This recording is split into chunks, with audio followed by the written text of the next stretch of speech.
Chapter 14, on to documenting the initial inquiry from the client or the new referral form, scheduling an appointment, writing up the verification of the appointment, and the first interview. Usually people call in on the phone, or sometimes you may call them back after they leave a message. New referrals take skillful communication, and also observation skills are limited because you're talking to the client over the phone.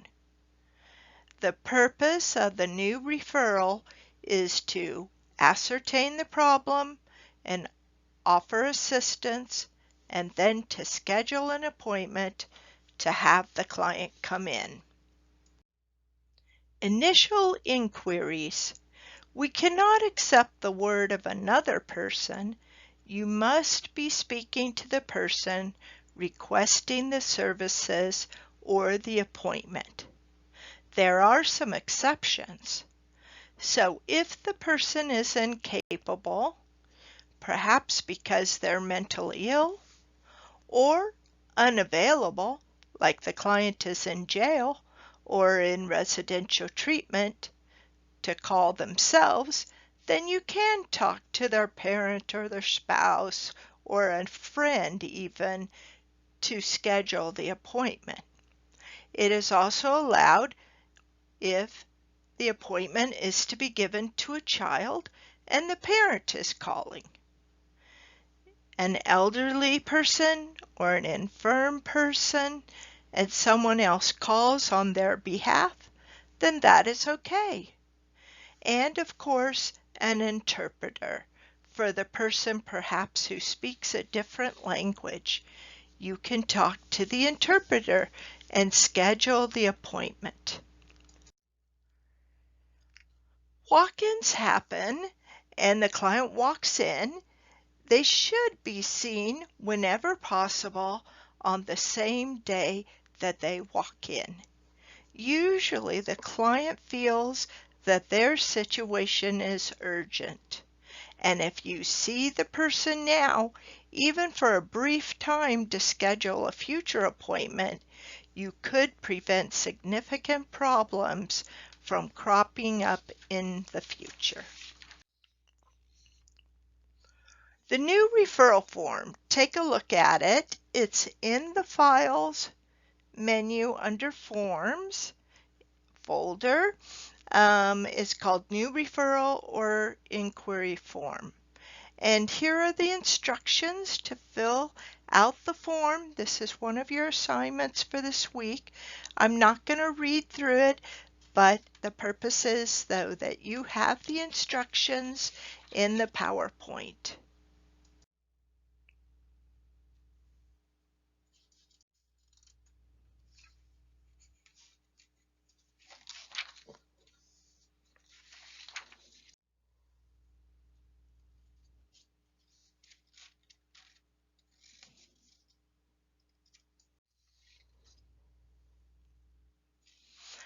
Look at the Chief Complaint section. Here, keep the reasons from being too complicated. Be very specific. Give the facts of the client's problem. When, where, how often, and what is going on currently. Don't use vague descriptions. Describe very specifically what is happening. Keep the reasons for the call brief. On this form, only give the immediate details. Save the detailed background and history for the social history that you will take from the client in person.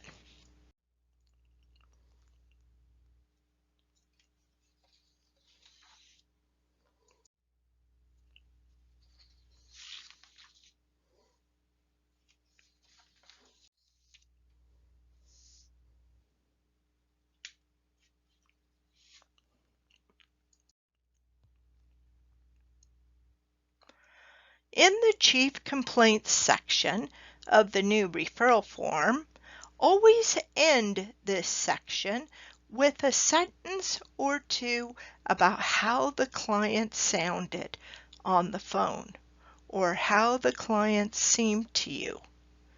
Does the client sound animated or depressed?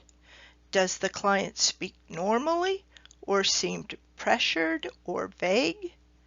Does the client seem to want help or to use the services? Did the client tell you how she or he was feeling? Did the client express satisfaction with the plan to come in? On the new referral form, always end the Chief Complaints section with a sentence or two about how the client sounded on the phone or how the client seemed to you.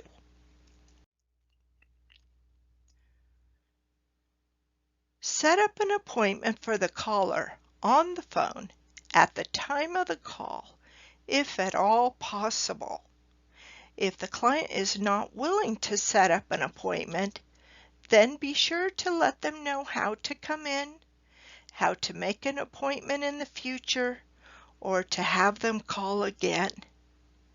For our example, your client is willing to come in and you set up an appointment before the caller has hung up the phone.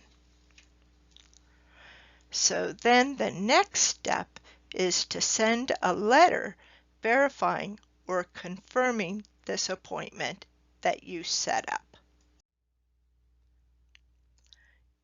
Need to talk about the reasons for the verification letter. The verification letter is to confirm the appointment that you have made with them for an initial intake in the office. The agency hopes to cut down on the number of missed appointments and the number of hours reserved for people that are not used by them because they fail to show up.